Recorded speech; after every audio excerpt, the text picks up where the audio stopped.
Hi friends, మా అన్న అయితే నా కోసం అయితే ఇప్పుడైతే ఒక స్పెషల్ ఐటమ్ అయితే చేయబోతున్నాడు. దానికైతే ఫస్ట్ ఆనియన్స్ అయితే కట్ చేస్తూ ఉన్నాడు, పీసెస్ లాగైతే. ఆ తర్వాత ఒక బౌల్లో అయితే తీసుకున్నాడు.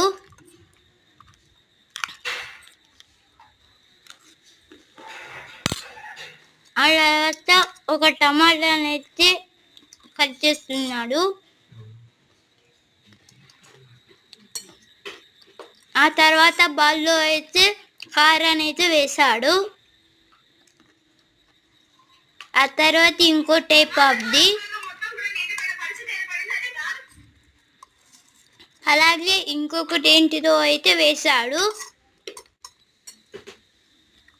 ఆ తర్వాత నిమ్మకాయ అయితే పిండాడు.